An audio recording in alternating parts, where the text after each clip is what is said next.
বন্ধুরা, আজকের গল্প শুরু হচ্ছে 1997 সাল থেকে। আমরা দেখতে পাই জিন নামের এক তরুণ গাড়ির ভেতর ঘুম থেকে জেগে ওঠে। সে তার মা, বাবা এবং বড় ভাই ইউসুফকে নিয়ে একটি নতুন বাড়িতে উঠতে যাচ্ছে।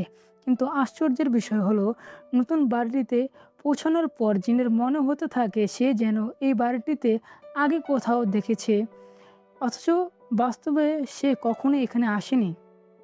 এরপর আমাদের পরিচয় করিয়ে দেওয়া হয় ইউসুফের সাথে। ইউসুফ সবসময় একজন আদর্শ ছেলে ছিল। পড়াশোনায় সে ছিল ক্লাসের টপার। দেশের অন্যতম সেরা বিশ্ববিদ্যালয় থেকে গ্র্যাজুয়েশন সম্পন্ন করেছে। শুধু তাই নয়, খেলাধুলাতেও সে ছিল অসাধারণ, যার কারণে মেয়েদের মাঝেও তার জনপ্রিয়তা ছিল বেশি। অন্যদিকে জিন ছিল সম্পূর্ণ উল্টো স্বভাবের। সে প্রায়ই মানসিক সমস্যার সাথে ভুগত এবং নিয়মিত ওষুধ খেত। জিনের কাছে তার জীবনের সবচেয়ে বড় গর্ব ছিল তার বড় ভাই ইউসুফ। 1 বছর আগে একটি গাড়ি দুর্ঘটনায় ইউসুফের পায়ে গুরুতর আঘাত লাগে, তাই তখন থেকে তাকে গুটিয়ে হাঁটতে হয়। নতুন বাড়িটিতে এসে দুই ভাইকে একই রুমে থাকতে হয়, কারণ আগের ভাড়াটিয়ে এখনো বাড়ির উপরের ছোট ঘরটি খালি করেনি। সেদিন রাতে ডিনারের সময় জিন উপরের সেই ছোট ঘর থেকে কিছু অদ্ভুত শব্দ শুনতে পায়, কিন্তু অবাক করার মতো বিষয় হলো পরিবারের অন্য কেউ সেই শব্দ শুনতে পায় না। রাত আরো গভীর হলে জিন আবারও একই শব্দ শুনতে পায়। এবার সে বিষয়টি খতিয়ে দেখতে উপরে যেতে চায়, কিন্তু তখনই ইউসুফ তাকে থামিয়ে দেয়। এরপর ইউসুফ তার ছোট ভাইকে নিয়ে বৃষ্টির মধ্যে হাঁটতে বের হয়। দুই ভাই কাছের একটি পাহাড়ের চূড়ায় উঠে সুন্দর আবহাওয়া উপভোগ করেছিল। ঠিক তখনই ইউসুফের ফোনে তার বাবার কল আসে। ফোন ধরার পর ইউসুফকে তাড়াতাড়ি বাড়ি ফিরে যেতে বলা হয়, ফলে জিনকে পাহাড় একা রেখে ইউসুফ নিচে নেমে যায়। কিন্তু বাড়ি ফেরার পথে হঠাৎ কয়েকজন অজ্ঞাত লোক ইউসুফকে ঘিরে ফেলে।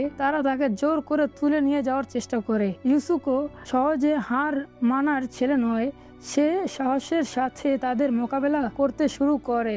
এদিকে দূর থেকে পুরো ঘটনাটা দেখে ফেলে জিন। নিজের ভাইকে বাঁচানোর জন্য সে দৌড়ে এগিয়ে আসে, কিন্তু শেষ পর্যন্ত লোকগুলো ইউসুফকে জোর করে একটি ভ্যানে তুলে নিয়ে যায়।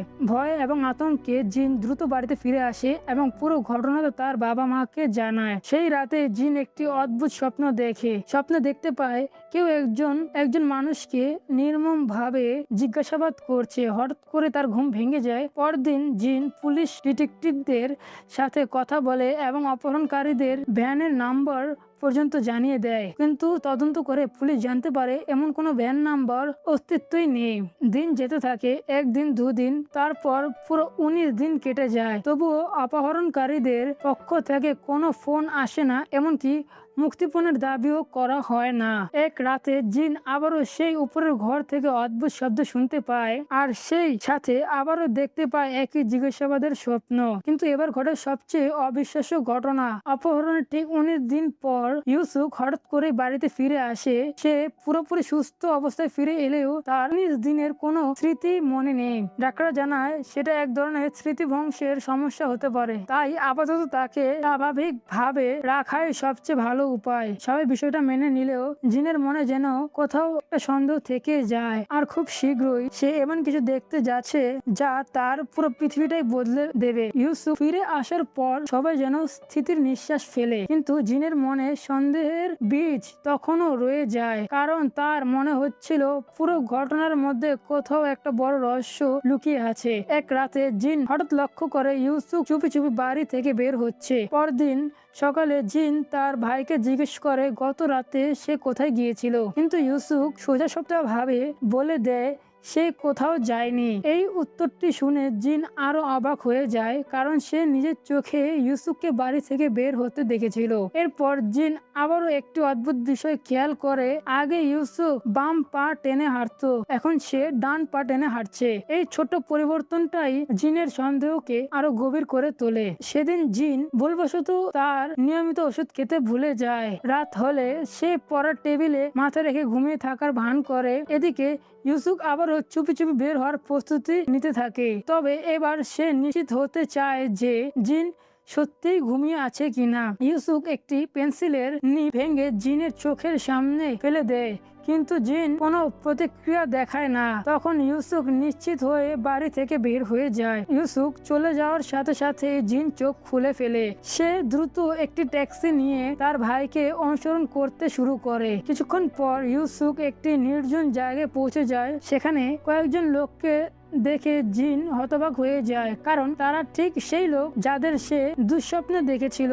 আর এদের একজনকেই সে আগে বাড়ির ওপরের ঘরে জিজ্ঞাসাবাদ করতে দেখেছিল। ঠিক তখনই পিছন থেকে কেউ এসে জিনকে আঘাত করে, আর মুহূর্তেই সে অচেতন হয়ে পড়ে। পরের দিন সকালে জিন নিজের ঘরে জেগে ওঠে। সবকিছু যেন স্বাভাবিক। ইউসুফও তার বিছানায় বসে আছে, কিন্তু জিন ভয় পেয়ে যায়। সে দ্রুত বাথরুমে গিয়ে নিজেকে ভেতর থেকে বন্ধ করে দেয়। বাথরুমের বাইরে দাঁড়িয়ে ইউসুফ তাকে জিজ্ঞেস করে সে এমন আচরণ করছে কেন। তখন জিন আগের রাতের পুরো ঘটনা খুলে বলে। সে জানায় সে নিজের চোখে দেখেছে ইউসুফ কোথাও গিয়েছিল, কিন্তু ইউসুফ তার সব কথা অস্বীকার করে। সে বলে এমন কিছুই ঘটেনি, সব জিনের কল্পনা, কারণ সে আগের দিন ওষুধ খায়নি। ইউসুফ তাকে মনে করিয়ে দেয় যে ওষুধ না খেলেই তার এমন বিভ্রম দেখা দেয়। এই কথা শুনে জিন কিছুটা দ্বিধায় পড়ে যায়। হয়তো সত্যি সে ভুল দেখেছে, হয়তো সবকিছুই ছিল তার কল্পনা। এরপর সে ওষুধ খেয়ে নেয়। কিছুক্ষণ পর ইউসুফ বাড়ি থেকে বের হয়ে যায়, কিন্তু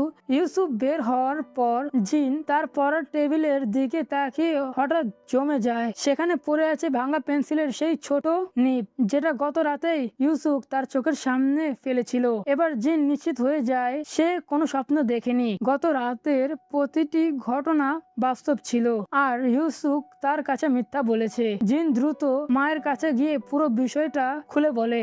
সে জানায় ইউসুফের আচরণ দিন দিন অদ্ভুত হয়ে যাচ্ছে, কিন্তু তার মা তাকে শান্ত থাকার পরামর্শ দেন। তবুও জিন সিদ্ধান্ত নেয় সে সত্যিটা বের করবেই, আর সেই সত্য এমন এক রহস্যর দিকে নিয়ে যাবে যা তার কল্পনার বাইরে ছিল। জিন এখন পুরোপুরি নিশ্চিত হয়ে গিয়েছে যে ইউসুফ তার কাছে কিছু একটা লুকাচ্ছে, তাই সে আরো সতর্ক হয়ে ওঠে। একদিন রাতে হঠাৎ সে তার মাকে ইউসুফের সাথে ফিসফিস করে কথা বলতে শুনে। জিন চুপচাপ দরজার আড়ালে দাঁড়িয়ে তাদের কথা শোনার চেষ্টা করে। কথোপকথনের কিছু অংশ শুনেই তার শরীর কেঁপে ওঠে, কারণ তার মনে হতে শুরু করে এরা কেউই তার আসল পরিবার নয়, বরং সবাই মিলে তার কাছ থেকে কোনো ভয়ঙ্কর সত্য লুকাচ্ছে। ঠিক তখনই জিনের মা বুঝতে পারলো যে বাইরে কেউ দাঁড়িয়ে আছে। তিনি দ্রুত দরজার দিকে এগিয়ে আসতে থাকেন। ভাগ্যক্রমে জিন সময়মতো নিজের ঘরে ফিরে বিছানায় শুয়ে পড়তে সক্ষম হয়, কিন্তু এবার সে আর বাড়িতে থাকতে চায় না। রাত গভীর হলেই সে জানালা দিয়ে লাফিয়ে বাইরে চলে যায়। লাফ দেওয়ার সময় তার শরীরে আঘাতও লাগে। বাইরে বের হওয়ার পর তার দেখা হয় সেই ব্যক্তির সাথে যাকে সে বাবা বলে জানতো, কিন্তু এখন জিন বিশ্বাস করে লোকটি আসলে তার বাবা নয়। লোকটি তাকে থামানোর চেষ্টা করে। এদিকে তার তথাকথিত মাও বাইরে চলে আসে। তাদের আচরণ দেখে জিন আরো আতঙ্কিত হয়ে পড়ে। সে কোনো মতে তাদের হাত থেকে পালিয়ে দৌড়াতে শুরু করে। কিছু লোক তার পেছনে ধাওয়া করলেও শেষ পর্যন্ত জিন একটি পুলিশ স্টেশনের পৌঁছে যায়। পুলিশের কাছে গিয়ে সে নিজের পরিচয় দেয় এবং পুরো ঘটনা খুলে বলে। পুলিশ তার তথ্য কম্পিউটার চেক করতে শুরু করে। কিছুক্ষণ পর তারা জানায় জিনের জন্ম 1977 সালে এবং বর্তমান তার বয়স 41 বছর। এই কথা শুনে জিন হতবাক হয়ে যায়। সে চিৎকার করে বলে এটা অসম্ভব, তার বয়স 21 আর এখন 1997 সাল চলছে। কিন্তু পুলিশ অফিসার শান্তভাবে তাকে জিজ্ঞেস করে তুমি কি নিশ্চিত এখনো 1997 সাল? জিন আত্মবিশ্বাসের সাথে মাথা নাড়ে। তখন অফিসার তাকে জানায় এখন 1997 নয়, এখন 2017 সাল চলছে। এই কথা শুনে যেন জিনের পৃথিবী থেমে যায়। সে অবিশ্বাসের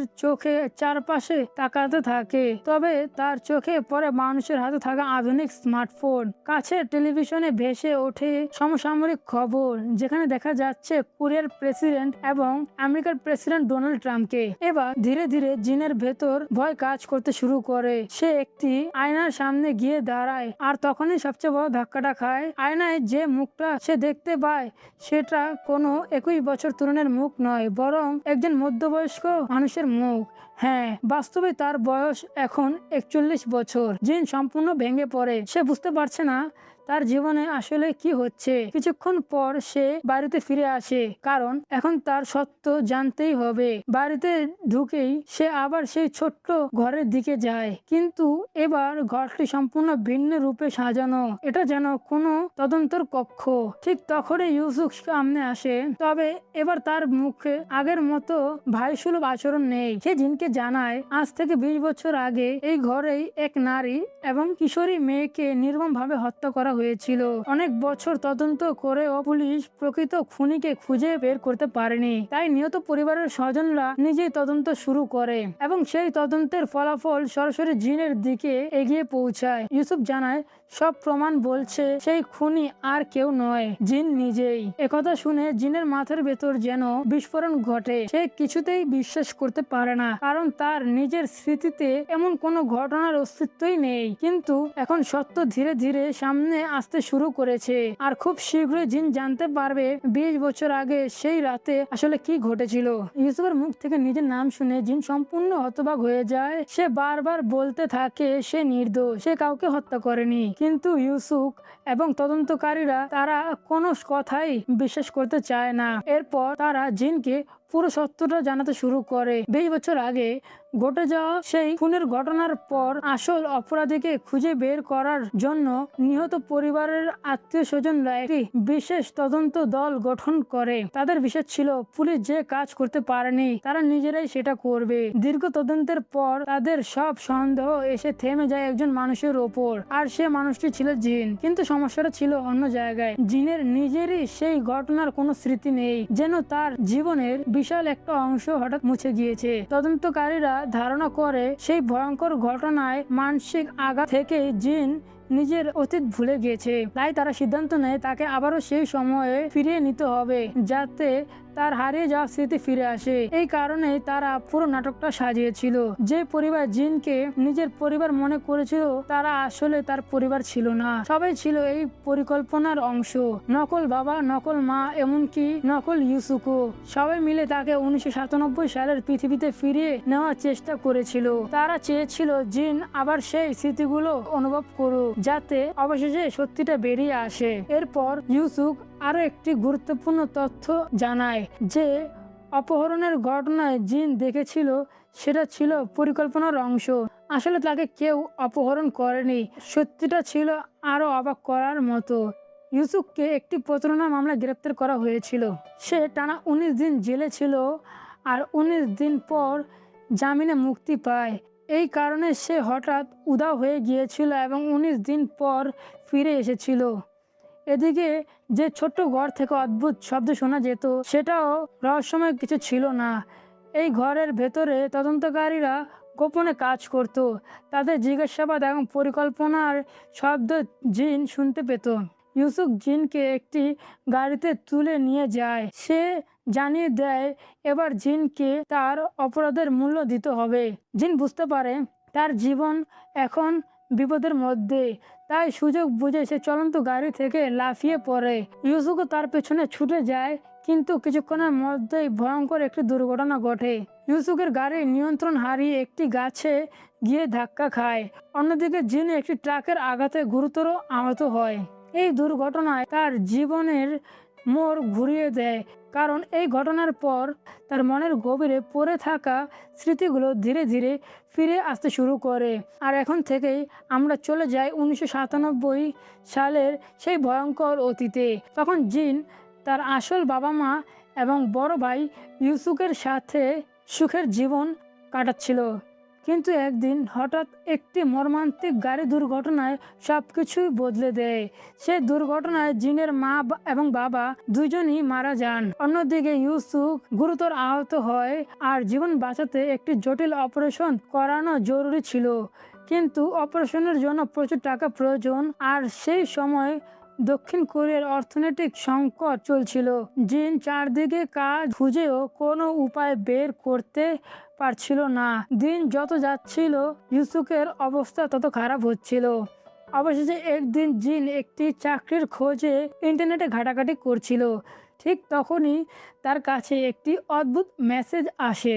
একজন অচেনা ব্যক্তি তাকে বিশাল অঙ্কের টাকা দেওয়ার প্রস্তাব দেয়, কিন্তু বিনিময়ে তাকে একটি কাজ করতে হবে। কাজটি ছিল ভয়ঙ্কর। তাকে একজন মহিলাকে হত্যা করতে হবে। প্রথমে জিন এই প্রস্তাব শুনে হতবাক হয়ে যায়। একদিকে নিজের নৈতিকতা, অন্যদিকে প্রিয় ভাইয়ের জীবন, এই দুইয়ের মাঝে পড়ে জিন মানসিকভাবে ভেঙে পড়তে থাকে। অবশেষে সে নির্দিষ্ট ঠিকানায় যাওয়ার সিদ্ধান্ত নেয়। সেখানে পৌঁছে সে বাড়ির ভেতরে ঢোকে, কিন্তু বাড়িতে প্রবেশ করার পর তার বিবেক তাকে বারবার থামাতে থাকে। সে বুঝতে পারে টাকা যতই দরকার হোক না কেন, সে একজন নিরপরাধ মানুষকে হত্যা করতে পারবে না। তাই সে সিদ্ধান্ত নেয় ফিরে যাবে। কিন্তু ঠিক তখনই সবকিছু উল্টে যায়। বাড়ির ভিতরে থাকা মা এবং মেয়ে জিনকে দেখতে পেয়ে চিৎকার শুরু করে। হঠাৎ পরিস্থিতি নিয়ন্ত্রণের বাইরে চলে যায়। ভয় এবং আতঙ্কে জিন নিজের নিয়ন্ত্রণ হারিয়ে ফেলে এবং এক মুহূর্তে ভুলে সে ভয়ঙ্কর অপরাধ করে বসে। আর সেই আতঙ্কের মধ্যেই মা ও মেয়ে দুজনের মৃত্যু হয়। ঘটনার পর জিন নিজেই বিশ্বাস করতে পারছিল না সে কি করেছে। ঠিক তখনই বাড়ির আরেকটি ঘর থেকে একটি ছোট ছেলে বেরিয়ে আসে। সে পুরো ঘটনা না দেখলেও জিনকে স্পষ্টভাবে দেখে ফেলে।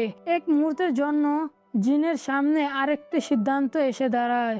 সে চাইলে সেই ছেলেটিকেও হত্যা করতে পারত, কিন্তু সে সেটা করেনি।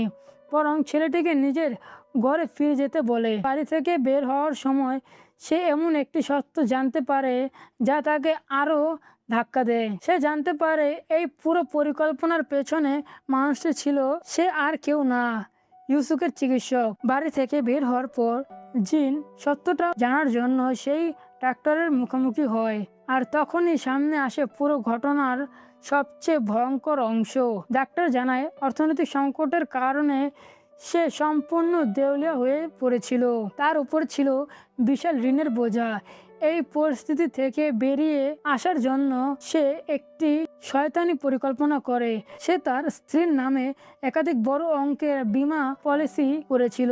তার পরিকল্পনা ছিল স্ত্রী মারা গেলে বীমার টাকা পাবে এবং সমস্ত ঋণ শোধ করতে পারবে। কিন্তু এই কাজের জন্যই সে জিনকে ব্যবহার করেছিল। জিনকে টাকা দেওয়ার লোভ দেখিয়ে নিজের স্ত্রীকে হত্যা করতে বলেছিল, কিন্তু পরিকল্পনা অনুযায়ী শুধু স্ত্রী মারা যাওয়ার কথা ছিল, তার মেয়ে নয়।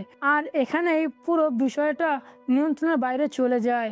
ডাক্তার নিজের স্ত্রী এবং মেয়ের মৃত্যুর জন্য জিনকে দায়ী করতে শুরু করে। এই নিয়ে তাদের মধ্যে ভয়ঙ্কর সংঘর্ষ শুরু হয়। দুজনের মধ্যে দশাদশি চলতে থাকে। এক পর্যায়ে ডাক্তার ভারসাম্য হারিয়ে ছাদের কিনারা থেকে নিচে পড়ে যায় আর ঘটনাস্থলে তার মৃত্যু হয়। এই ঘটনার পর জিনের জীবন পুরোপুরি বদলে যায়। এরপর গল্পে আবার বর্তমান সময়ে ফিরে আসে। জিন হাসপাতালে চোখ খুলে। তার দুর্ঘটনার পর তাকে হসপিটালে ভর্তি করা হয়েছিল। কিছুক্ষণ পর তার সামনে সেই যুবককে আনা হয় যে এতদিন নকল ইউসুফের সাথে কাজ করেছিল। যুবকটি জিনকে হত্যা করার জন্য বিষ প্রয়োগ করতে চায়, কিন্তু ঠিক তখনই জিন বলে ওঠে তার সব স্মৃতি ফিরে এসেছে, সে এখন সবকিছু মনে করতে পারছে। এই কথা শোনার পর যুবকটি নিজের আসল পরিচয় প্রকাশ করে। সে আর কেউ নয়, সেই ছোট্ট ছেলে যাকে 20 বছর আগে জিন হত্যা করেনি, যে নিজের চোখের সামনে তার মা এবং বোনকে হারিয়েছিল। 20 বছর আগে সেই রাতের একমাত্র জীবিত সাক্ষী ছিল সে। ছেলেটি জানায় তার পরিবার মারা যাওয়ার পর তার আত্মীয়রা তাদের সমস্ত সম্পত্তি আত্মসাৎ করে, তারপর তাকে একটি অনাথ আশ্রমে ফেলে রেখে যায়। ছোটবেলা থেকে সে শুধু একটাই প্রশ্নের উত্তর খুঁজেছিল, কেন কেন তার পরিবারকে হত্যা করা হয়েছিল, কেন তার জীবন ধ্বংস হয়ে গেল। কাঁদতে কাঁদতে সে জিনকে বলে, সেদিন তুমি আমাকে কেন বাঁচিয়ে রেখেছিলে? তুমি যদি আমাকেও সেদিন মেরে ফেলতে তাহলে হয়তো আমাকে এত কষ্টের জীবন কাটাতে হতো না। এই কথা শুনে জিন সম্পূর্ণ ভেঙে পড়ে। সে বুঝতে পারে তার এক মুহূর্তের ভুল কতগুলো জীবন ধ্বংস করে দিয়েছে। এরপর ছেলেটি তাকে জিজ্ঞেস করে এই পুরো পরিকল্পনার পেছনে কি সত্যি ডাক্তারের হাত ছিল?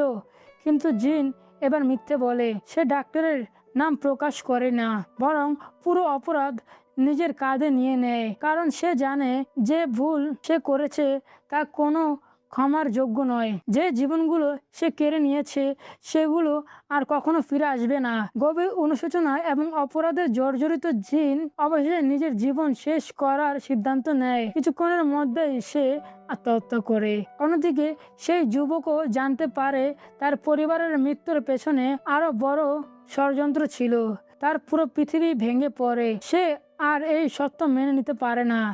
অবশেষে সেও হাসপাতালের জানালা থেকে ঝাঁপ দিয়ে নিজের জীবন শেষ করে দেয়। এভাবে শেষ হয় ফরগেটেন সিনেমার গল্পটি। ধন্যবাদ সবাইকে ভিডিওটি শেষ পর্যন্ত দেখার জন্য। ভিডিওটি ভালো লাগলে একটি লাইক করবেন, আরও এরকম ভিডিও পেতে চ্যানেলটি সাবস্ক্রাইব করবেন এবং পাশে থাকা বেল বাটনটি অন করে দেবেন। ধন্যবাদ।